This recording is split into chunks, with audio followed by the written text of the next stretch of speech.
আমার রসুলের দরবারে সূরা বাকারার 278 নম্বর আয়াত নিয়ে যাও। আল্লাহু আকবার।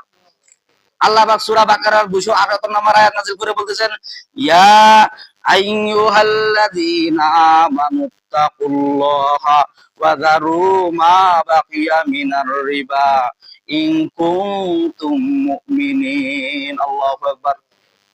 সাকিব গোত্র এবং মাখজুবী গোত্র, দুই গোত্রকে আল্লাহ রাসূল রাখলেন, তাকে বললেন যে তোমাদের জন্য সমাধানের আয়াত আল্লাহ পাক সূরা বাকারার 278 নম্বর আয়াত নাযিল করে দিলেন। আল্লাহু আকবার। আল্লাহ পাক বলতেছেন মাখজুবী এবং সাকিব গোত্রের দুই দলকে ডাকে বলতেছেন যে তোমাদের সম্বন্ধে ব্যাপারে রাসূল সাল্লাল্লাহু আলাইহি ওয়াসাল্লাম বলতেছেন যে আল্লাহ পাক কোরআনের আয়াত নাযিল করে দিয়ে দিলেন। আল্লাহু আকবার। আল্লাহ পাক বলতেছেন, ইয়া আইয়ুহাল্লাযীনা আমানুত্তাকুল্লাহা ওয়া যারু মা বাকিয়া মিনার রিবা ইন কুনতুম মুমিনিন। আল্লাহু আকবার। বিষ্ণু নবীজি বললেন, ইয়া আইয়ুহাল্লাযীনা আমানু, হে ওই সমস্ত লোকেরা যারা ঈমান এনেছো, তোমরা সুদের কারবার করতা। তার মানে কি সাকিব গোত্রের লোক এবং মাখজুবী গোত্রের লোক তোমরা সুদের যখন কারবার করতা, এই সম্বন্ধে আল্লাহ আয়াত নাযিল আল্লাহ নিকৃষ্ট যখন সুদকে হারাম করা হয়ে গেল, তোমরা কি করবা? ইয়া আইয়ুহাল্লাযীনা আমানু, হে ওই সমস্ত লোকেরা যারা ঈমান এনেছো, আমানুত্তাকুল্লাহ, আমার আল্লাহকে যদি তোমরা ভয় করে থাকো, ওয়া যারু মা বাকিয়া মিনার রিবা, এবং যতটুকু পরিমাণের টাকা বাকি আছে ওটা তোমরা ছেড়ে দেওয়া লাগবে। আল্লাহু আকবার। আল্লাহ পাক কোরআন আয়াত নাযিল করে বলতেছেন সাকিব গোত্রের লোক এবং মাখজুবী গোত্রের লোকদেরকে বলতেছেন যে সুদের কারবার তোমরা করো, সুদ দেনেওয়ালা এবং নেনেওয়ালা উভয় শাস্তি, জেনাকারের শাস্তি আমলনামায় চলে যাবে।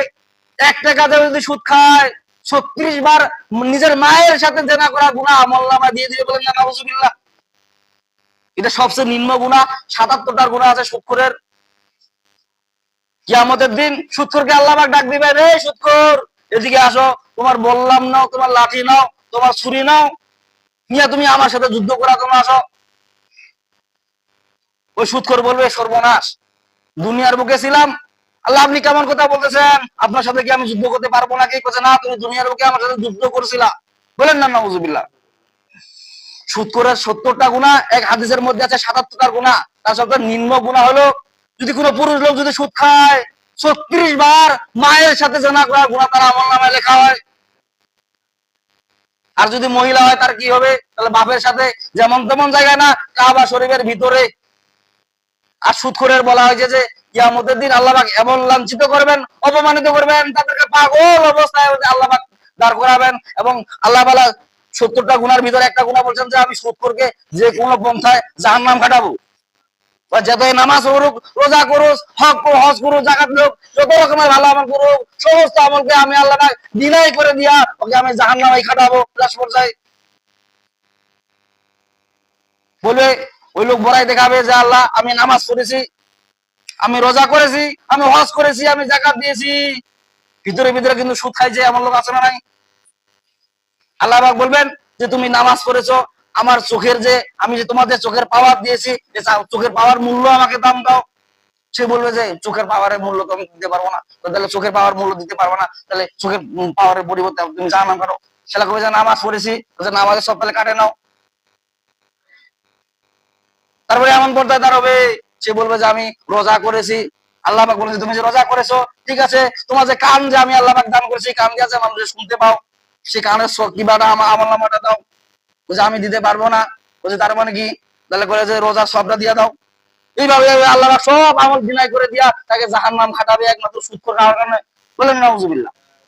সুদ এটা কেমন কাজ জিনিস, নাপাক জিনিস। চিন্তা করে না, নিজের আপন মায়ের সাথে জেনা করা 36 বার, একবার 2 বার, সেই গুনাহ তার আমলনামা দিয়ে দিবে সুদ খাওয়ার কারণে। 1 টাকা যদি কেউ সুদ খায়, তাহলে কত লাখ লাখ টাকা আপনারা সুদ খাচ্ছেন, ভিতরে ভিতরে যাচ্ছেন। তাহলে কত রকমের বাটন কিয়ামতের হওয়ার দরকার। আপনি চিন্তা করতেছেন যে আমি নামাজ করছি, রোজা করছি, হজ করছি, সব আমল আমি ভালোই করছি। সাকিব গোত্রের লোক এবং মাখজুবী গোত্রের লোক বিশ্বনবী জাহিলিয়াতের যুগে বললেন যে সুদ হারাম। তখন মাখজুবী লোকদের, সাকিব গোত্রের লোক বলতেছে যে তাহলে পাওনা টাকা, বাকি টাকাটা আমি তো দিতে পারবো না, যেহেতু আমি ইমান আনছি। সাকিব কিবা মাখজুবী গোত্রের লোক বলতেছে, হ্যাঁ বেটা আল্লাহ ইমান আনছেন, ইমান আনতে বাকি টাকাটা দিয়ে দাও। কিন্তু আল্লাহ পাক বললেন যে না, বাকি টাকা দেওয়া যাবে না। আল্লাহ ইয়া আইয়ুহাল্লাযীনা আমানুত্তাকুল্লাহ, ইয়া আইয়ুহাল্লাযীনা, হে ওই সমস্ত লোকেরা আমানু যারা ঈমান এনেছো ইত্তাকুল্লাহ, আমার আল্লাহকে যদি ভয় করে থাকো, ওয়া দারুমা বাকিয়া মিনার রিবা, যেটা সুদের টাকা যেটা বাকি আছে সেটা তোমরা ছেড়ে দিয়ে দাও। ওই সারিমা আগো টাকাটা দিয়ে দে, তারপরে সারিমা বলেন না নাউজুবিল্লাহ। আল্লাহ বলেছে না, ইত্তাকুল্লাহ, তুমি যদি ঈমান এনে থাকো, আল্লাহকে যদি ভয় করে থাকো, সুদের বাকি টাকাটা ছেড়ে দিয়ে দাও। আবার আল্লাহ বলতেছেন ইন কুনতুম মুমিনিন, আবার বলতেছেন তুমি যদি মুসলমান ঈমানদার দাবি করে থাকো। ইন কুনতুম মুমিনিন, ইন মানে যদি, কুনতুম মানে যদি তোমরা হয়ে থাকো, মুমিনিন ঈমানদার বলে যে দাবি করো। সুদের লেনা দেনা বলা যায় যে লেখে আল্লাহ পাক সুদখোরকে অভিশাপ দিবেন। আল্লাহ পাক বলতেন, আল্লাহ রাসূল এবং আল্লাহ পাক দুজনে সুদখোরকে অভিশাপ দিবেন। সুদ দেখা যায় টাকা অনেকগুলা পয়সা, কিন্তু ওর মধ্যে কোনো বরকত নেই। সুদের টাকা আপনি লেনদেন করবেন, আনবেন, দেখবেন যে অনেক কিছু বাড়তেছে, কিন্তু ভিতরে ভিতরে আল্লাহ পাক বলেন যে এটা কোন পন্থায় যে আমি ডিনাই করে না কারে নিয়ে নিব টেরই পাবা না। অনেকগুলা টাকা এক জায়গায় জড়ো করবেন সুদের টাকা, কোন পাশ দিয়া যে আল্লাহ পাক ওই টাকাটা কারে নিবে আমি টেরে পাবেন না।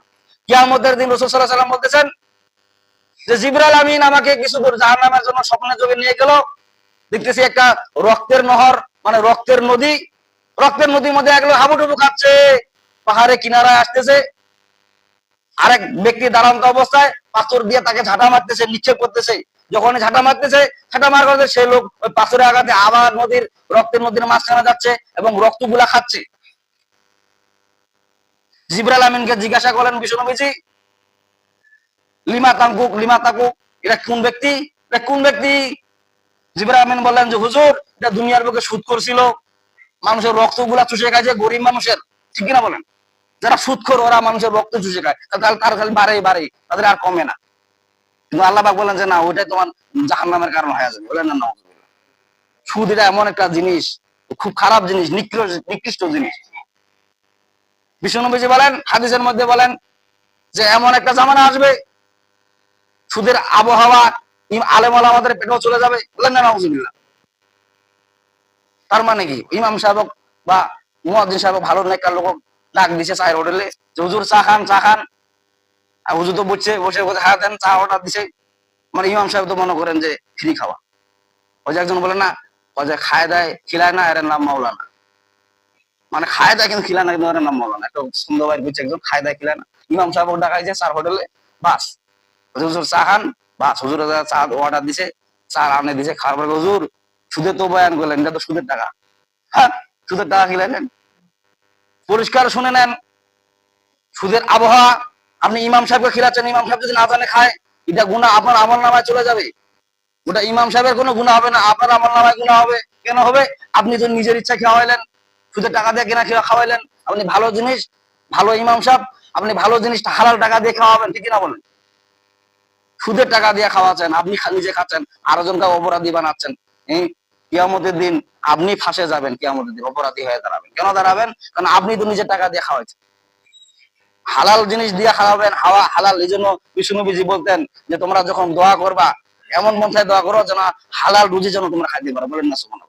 এই জন্য প্রত্যেকটা মানুষকে ইমানদার যারা দাবি করে, তাদেরকে প্রত্যেকটা মোনাজাতে দোয়া করা দরকার যে হালাল রুজি যেন আল্লাহ আমাদেরকে খাওয়ায়। বলেন না সুবহানাল্লাহ।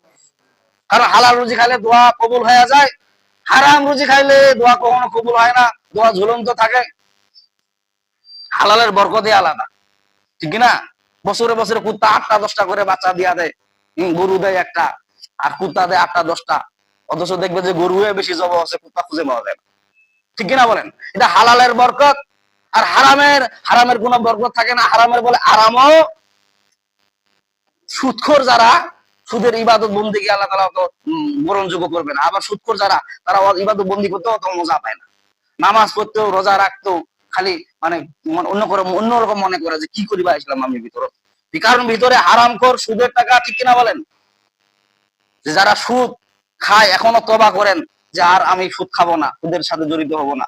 সুদের সাথে যখন জড়িত হবে যাবেন, আপনার ইবাদত বন্দেগী আল্লাহ পাক অত গ্রহণযোগ্য করবেন না। আর যখন ওইটা থেকে আল্লাহ থেকে যখন আপনি ফারেক হয়ে যাবেন, সুদখোর থেকে, সুদ খাওয়া থেকে ছাড়ে দিবেন, তখন আপনার ইবাদত বন্দেগী, নামাজ রোজা হজ যাকাত আপনি সময়ও পাবেন। আল্লাহ তাআলা আপনার সময়ও করে দিবে ভালো ইবাদত বন্দেগী করার জন্য। বলেন না সুবহানাল্লাহ।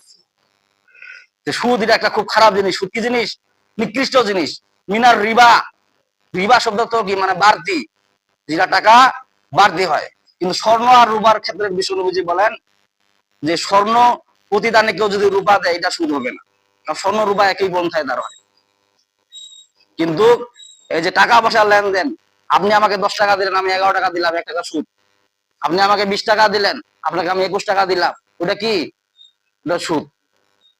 এই সুদের লেনদেন করা খুব খারাপ জিনিস। বলা হয়েছে যে কিয়ামতের দিন সুদ, বলা হয়েছে যে পাগল অবস্থায় উঠবেন, পাগলের মতো মাতালের মতো বেরাবেন, এবং এই সুদখোরের ইবাদত বন্দিকে আল্লাহ কোনো গ্রহণযোগ্য হবে না। সুদখোর নামাজ রোজা হজ যত রকমই করুক, কিয়ামতের দিন আল্লাহ পাক ওই নামাজ রোজা হজ যাকাত যত রকম ইবাদত করছে আল্লাহ পাক ডিনাই দিয়া মানে কি ছাড়লেন বাপ, এ তুই কিছু করি নাই, তুই কিছু করি নাই, মানে যে কোনো পন্থায় আল্লাহ পাক জাহান্নামে খানাবে ওয়াদা করছেন আল্লাহ পাক। বলে যে কিয়ামতের দিন আল্লাহ পাক বলতেছেন যে কিয়ামতের দিন আমি ওই সুদখোরকে যে কোনো পন্থায় জাহান্নাম খাটাবো, যত নামাজ রোজা হজ যাকাত যাতে করুক, কোনো কাম হবে না। সে সুদ থেকে আমরা সবাই যেন আল্লাহ পাক আমাদেরকে বাঁচার তৌফিক দান করে। আর রমজান মাস, মাহে রমজান মাস, এটা পবিত্র একটা মাস। মাসটা কি বলেন দেখি? পবিত্র মাস।